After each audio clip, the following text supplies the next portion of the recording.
but d'opacifier les structures vasculaires ainsi que les différents organes à explorer. Dans cette vidéo, je vais essayer de faire un bref rappel anatomique sur le système cardio-circulatoire pour vous montrer le cheminement du produit de contraste au sein du réseau vasculaire. Car sans cette compréhension, on ne pourra pas comprendre les différents principes des différents temps d'injection scalographique. Alors, lorsqu'on injecte le produit de contraste, il va cheminer à travers les veines du membre supérieur pour atteindre le cœur.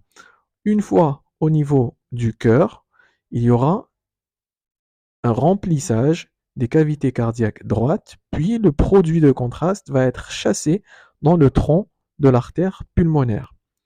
À partir du tronc de l'artère pulmonaire, il va être chassé vers les deux poumons, ici le poumon gauche, et vers le poumon droit via les branches droite et gauche de l'artère pulmonaire. Lorsque le produit de contraste est concentré dans ces structures, c'est-à-dire dans le tronc de l'artère pulmonaire et dans ses branches, et qu'on réalise le scanner à cet instant, on va parler d'angioscanner de l'artère pulmonaire. Cet angioscanner ou angioscanner thoracique. Cet angioscanner aura pour but de rechercher et d'étudier les embolies pulmonaires ou d'étudier l'artère pulmonaire telle qu'une HTAP, une hypertension artérielle pulmonaire. Revenons au cheminement du produit de contraste. Le produit de contraste va cheminer avec le sang via les poumons, via les alvéoles. Après l'échange gazeux, il va être redrainé vers les cavités cardiaques gauche via les veines pulmonaires. Il y en a deux à gauche et il y en a deux à droite.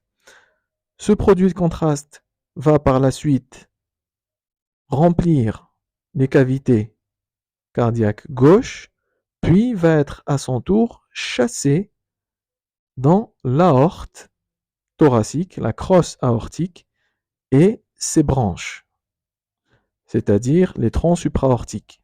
Quand je dis les troncs supraortiques, je parle du tronc artériel brachiocéphalique qui va donner la carotide droite et la sous-clavière droite.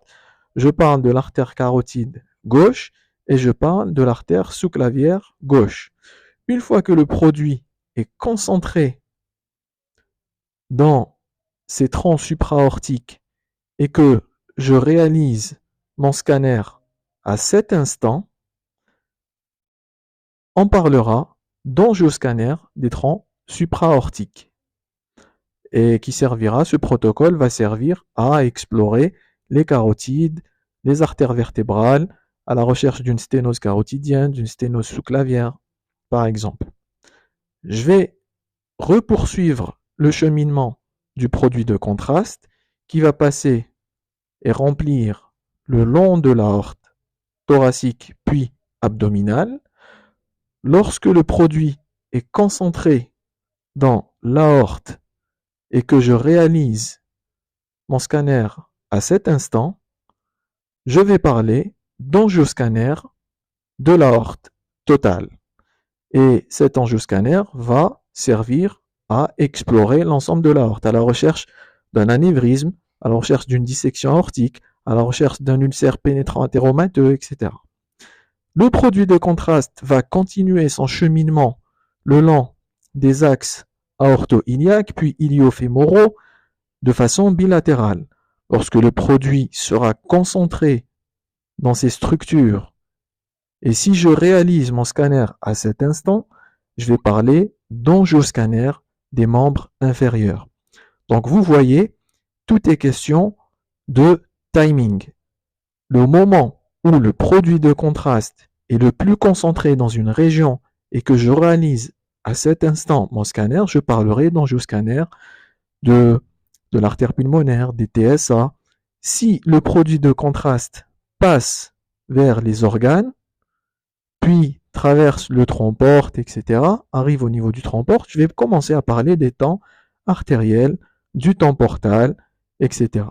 J'espère vraiment que ce bref anatomique vous sera utile dans la compréhension du reste des temps